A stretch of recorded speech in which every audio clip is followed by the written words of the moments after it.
ఒక చేతిలో కమండలం, మరో చేతిలో జపమాల, తెల్లని వస్త్రాలు. దధానా కర్ పద్మాభ్యాం అక్ష్మాలా కమండలు దేవి ప్రసీదతు మై బ్రహ్మచారిణి యుత్తమ.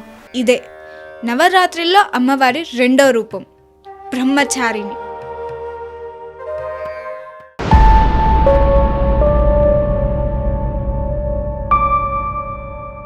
ఒక పక్క మహాదేవుడు సతీదేవి విరహంలో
లోనే శివుడే నా భర్త అని భావించేది. కానీ ఆ చిన్నారికి మహాదేవుడు ఎక్కడుంటాడో, ఎలా ఉంటాడో, ఆయనను చేరుకునే మార్గం ఏంటో తెలియదు.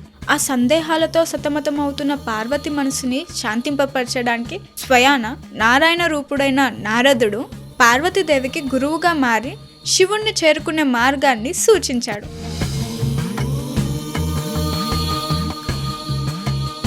తపస్సు ద్వారా మహాదేవుణ్ణి చేరుకోవచ్చు అని పార్వతికి అర్థమయ్యేలా చెప్పి వెళ్ళిపోయాడు. ఇక పార్వతీదేవి అన్నీ వదిలేసి శివుడి కొరకు తపస్సు చేయడానికి అడవుల్లోకి వెళ్ళిపోయింది.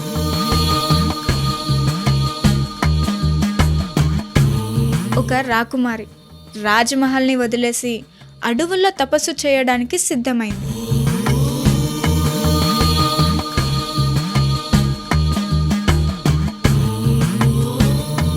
నీరు, తిండి అన్నీ మానేసి మహాదేవుని స్మరిస్తూ కొన్ని సంవత్సరాలు ఘోర తపస్సు చేసింది. ఇక ఆ తపస్సుకి ప్రత్యక్షం కాక తప్పని శివుడు మారువేషంలో శివుడు పార్వతీమాత దగ్గరికి వెళ్ళి ఎన్నో కఠినమైన పరీక్షలు పెడతాడు. వాటన్నిటినీ నెగ్గుతుంది. పార్వతీదేవి తపస్సుకి పవిత్రతకు మెచ్చిన శివుడు చివరిగా ఒక్క పరీక్ష పెడతాడు. చివరిగా ఒక్క మాట అడుగుతాడు, నీవు నన్ను పెళ్లాడతావా అని.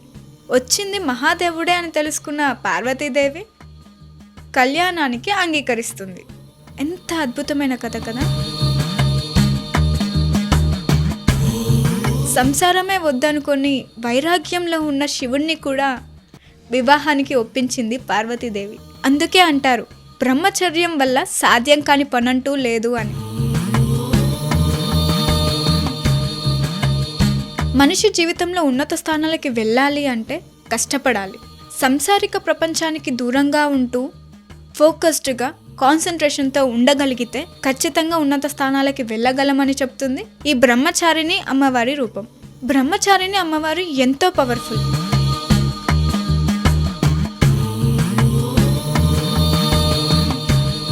ఈమెను ధ్యానించడం వల్ల మన మనసులో ఉన్న ఎన్నో ప్రశ్నలకి సమాధానం దొరుకుతుంది. మనసు ప్రశాంతంగా మారుతుంది, కాన్సన్ట్రేషన్ పెరుగుతుంది. షట్చక్రాల్లో రెండోది అయిన స్వాధిష్టాన చక్రంలో ఈ బ్రహ్మచారిణి అమ్మవారి శక్తి దాగి ఉంది.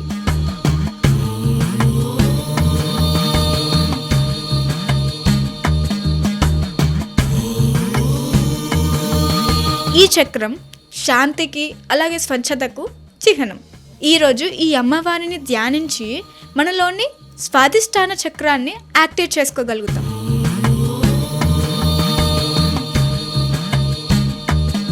ఇక ఇదండి మన బ్రహ్మచారిణి అమ్మవారి కథ. అప్పుడే అయిపోయింది అనుకోకండి. ఇంకా 7 రూపాల గురించి చెప్పుకోవాలి, దాని వెనకాల ఉన్న సైంటిఫిక్ రీజన్స్ గురించి చెప్పుకోవాలి. కాబట్టి మా ఛానల్ని సబ్స్క్రైబ్ చేసుకోండి, బెల్ ఐకాన్ని యాక్టివ్ చేసుకోండి. మా అప్డేట్స్ మీకు వచ్చేస్తాయి. వీడియో నచ్చితే లైక్ చేయండి, యూస్ఫుల్ అనిపిస్తే షేర్ చేయండి. బ్రహ్మచారిణి అమ్మవారి కృప మనందరిపైన ఉండాలని కోరుకుంటూ శ్రీ మాత్రే నమః.